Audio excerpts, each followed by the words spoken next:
Halo, semangat pagi. Saya dengan Handi di Invik TV. Kali ini kedatangan 3 tamu personel dari Invicta Toyota. Perkenalkan, di depan saya adalah Mbak Novi. Singularity Time First. Ya, beliau adalah HRD dari Invicta, sekaligus mewakili dari sales program. Kemudian Mas Romawan dari divisi service. Singularity Transfer. Ya, beliau adalah service manager di Invicta. Kemudian Pak Gunawan. Singularity Transfer. Ya, Pak Gunawan adalah IT manager di Invicta. Kebetulan hari ini kita mau ngobrol soal progres sama planning dari masing-masing divisi ini. Kita mulai dulu dari Mbak Novi. Oke. Ya, gimana Mbak Novi untuk program salesnya, apa yang mau dikembangkan ini?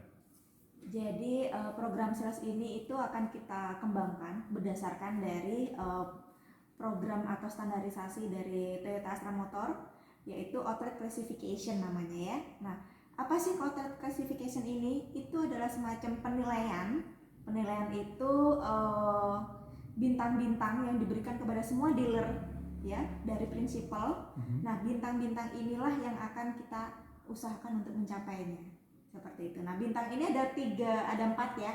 Lebih tepat ada 4. 4 itu yang pertama adalah beginner, yaitu pemula. 4 tahapan ya? Ada 4 tahapan. Kemudian yang kedua adalah practitioner. Kemudian yang ketiga adalah stable. Kemudian yang keempat, yang terakhir dan yang paling tinggi bintangnya itu adalah mature. Gitu. Nah, untuk 2019 yang lalu Invicta masih ada di beginnernya, masih ada di pemula gitu. Tahun ini rencananya? Tahun ini kita rencananya langsung lompat 2 bintang. Lompat 2 bintang yaitu di stable. Seperti itu. Nah, kalau di tim sales, di program sales itu kita akan mengembangkan di sistemnya ini dan sudah progres tentunya. Ini tentang gimana bersinerginya antara tim sales dan tim service nantinya.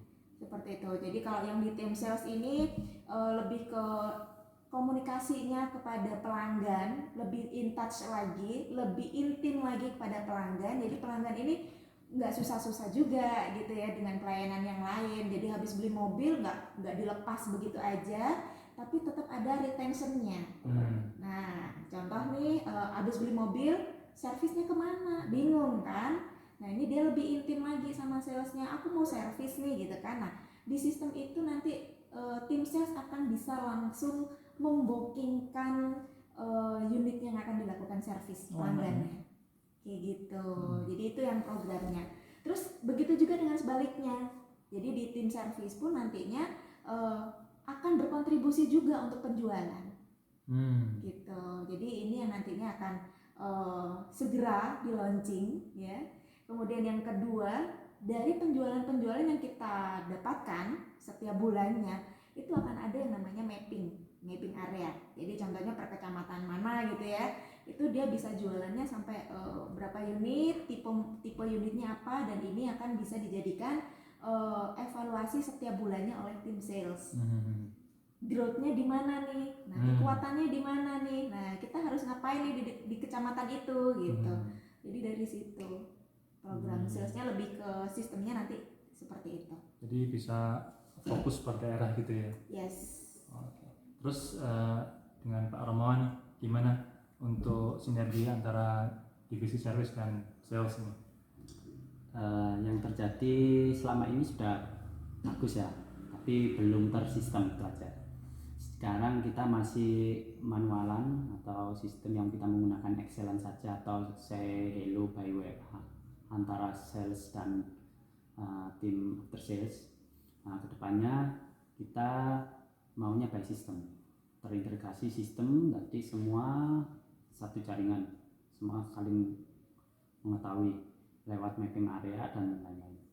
Di program service ini sebetulnya sangat menarik sih, karena ujung tombak sekarang itu mungkin sudah beralih ya. Mungkin kalau dulu sales, sekarang bisa-bisa service, karena dengan musim pandemi ini unit jualan mesti akan tertahan. Yang jadi tumbuhan adalah service gitu. Di service itu banyak program yang sudah saya jalanin di mulai tahun 2019 kemarin. Kita bagi namanya buku internal atau loyalty ya, buku loyalty itu. Yang itu buku itu berguna untuk pelanggan. Tadi setiap kali servis dia mendapatkan poin-poin, dan mana poin itu bisa digunakan untuk ditukar dengan free jasa, baik jasa tune up, jasa break CA, jasa servis berkala itu bisa.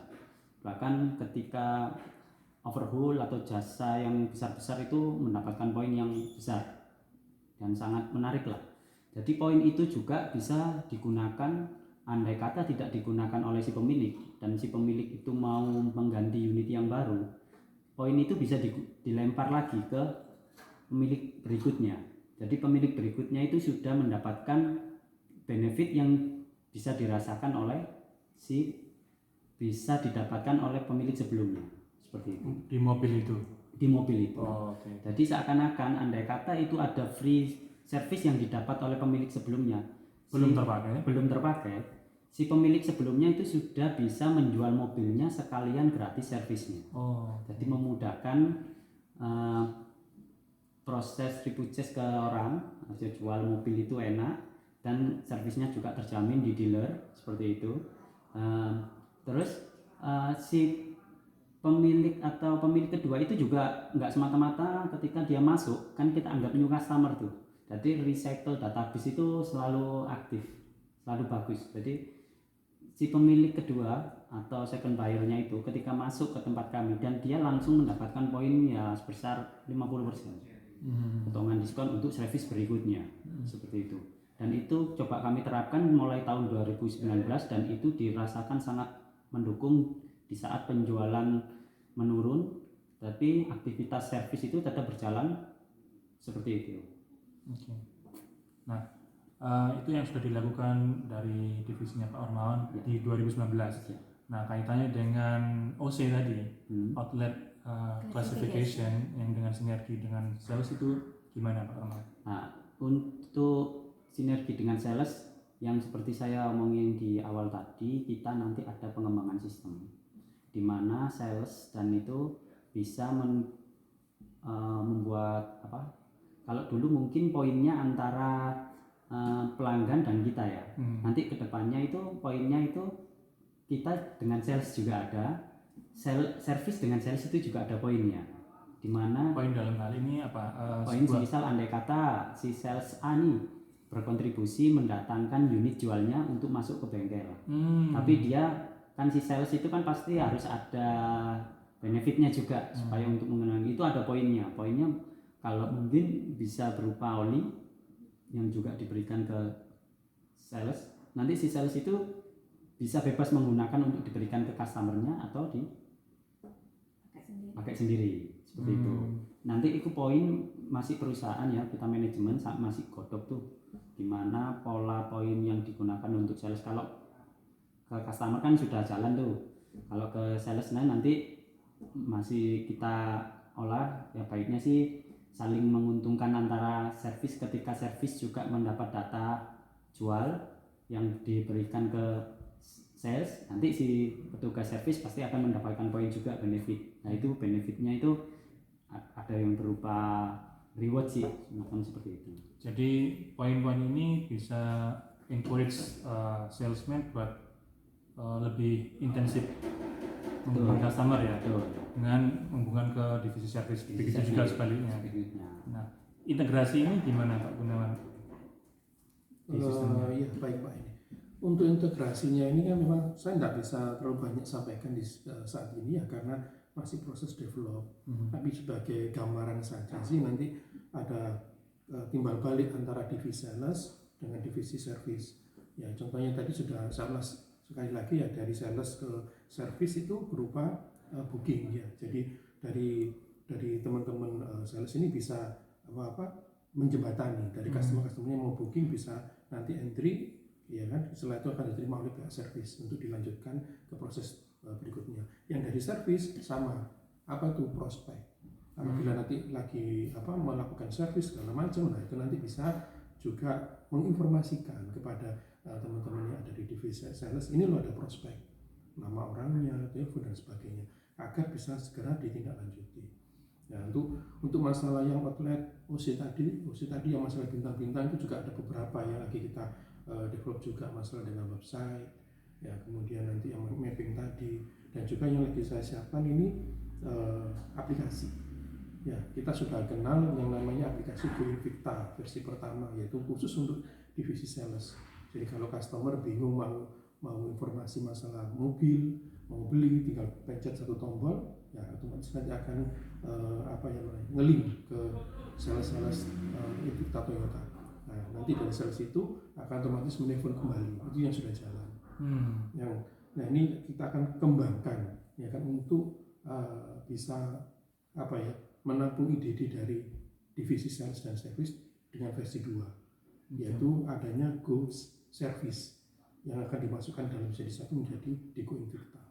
Jadi di dalamnya nanti juga ada termasuk booking online, booking yang bisa dilakukan sendiri, kemudian progres servisnya, history service, reminder service akan ada semua di sana. Begitu Pak ini. Jadi istilahnya benang merahnya ini, sinerginya ini akan diwujudkan dalam bentuk digitalisasi ya. Ya, gitu. Itu akan terprogres, maksudnya akan terwujud di bulan apa Pak? Nah ini tahap satunya nanti Sudah jalan ya? di 1 Juli 2020, itu untuk yang non aplikasi. Nanti yang khusus aplikasinya sendiri itu di 1 Agustus 2020. Gitu Pak. Mungkin nanti setelah aplikasi itu selesai, baru saya akan bisa banyak berbicara gitu ya, sekaligus untuk demo. Ini cara pakainya bagaimana. Oh ya, itu penting ya, itu launching. Saat ini saya masih belum bisa sampaikan terlalu banyak karena tidak ada wujudnya masih gitu. Masih progres. Oke, terakhir saya kembalikan ke Pak Novi. Kira-kira due date, istilahnya deadline-nya untuk bintang-bintang tadi itu gimana? Kapan bisa? Kan rencananya 2019 akan naik 2 bintang langsung sekali. Targetnya untuk langsung ke 2 bintang stable ini itu tanggal 1 Juli, awal Juli. Sudah bintang atau akan jadi penilaian di situ? Sudah akan jadi bintang. Bintang 3. Langsung di stable. Jadi awal Juli nanti kita langsung bisa di peringkat ke stable. Oke. Luar biasa. Berarti itu nanti bisa kita buat ke konten yang selanjutnya ya. Konten selanjutnya. Baik kawan-kawan, begitulah acara ngobrol-ngobrol kita kali ini dengan 3 personel dari Invicta. Pasti sukses, pasti transfer, singularity transfer.